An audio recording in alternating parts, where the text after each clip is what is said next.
Healthy families provide a safe place for every member to express their feelings and thoughts and ideas, opinions, and their desires. God designed the family to be a place where every member feels loved and valued, where differences can be acknowledged and resolved, where inevitable conflicts can be peacefully resolved.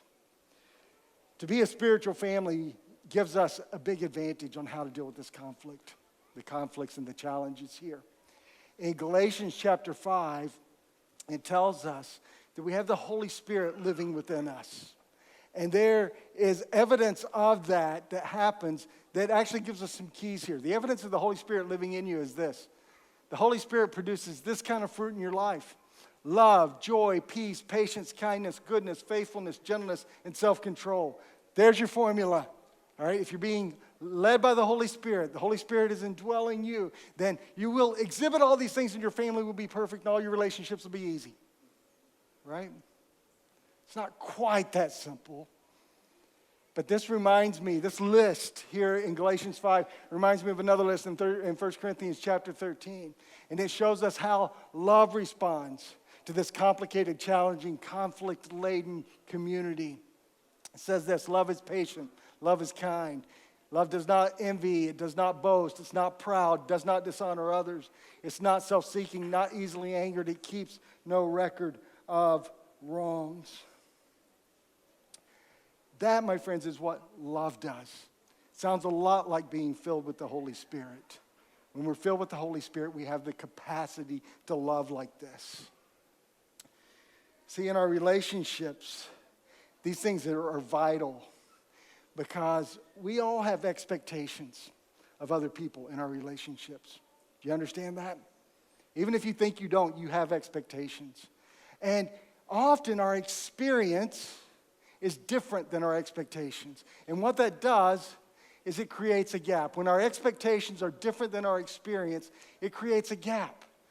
And you get to choose what you put in the gap. You can put resentment, anger, bitterness, and all those kinds of things in that gap if you want, because they didn't live up to your expectations. Or you can put some love in it, okay? Because love fills the gap with grace. Love does not delight in evil, but rejoices with truth. It always protects, always trusts, always hopes, always perseveres. It means love fills this gap with grace. Says it doesn't delight in conflict, rejoices in truth. That's the same word as grace, same root word. And it says that it always protects the relationship. It values that relationship so much that it says, I'm going to choose not to accuse you or condemn you because I value the relationship too much to make this issue something that's going to damage that. It says it always hopes. It expects good rather than bad. It doesn't always assume the worst. It always assumes the best. When there's a gap, we're going to assume there's a reasonable explanation.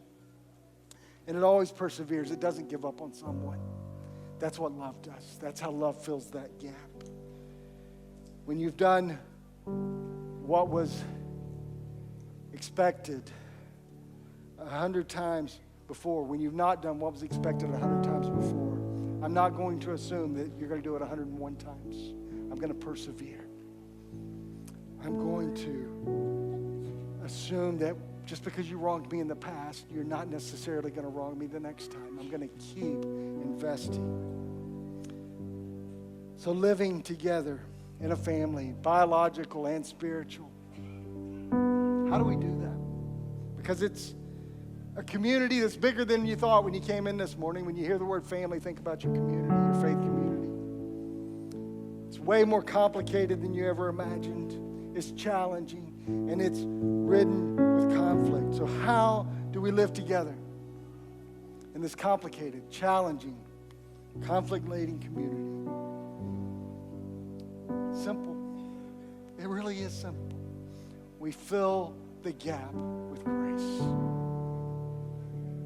That's it. If you didn't listen to the rest of the message, wake up right now and I'll repeat this one more time. How do we live together in this complicated, challenging, conflict-laden community called a family? We fill the gap with with grace.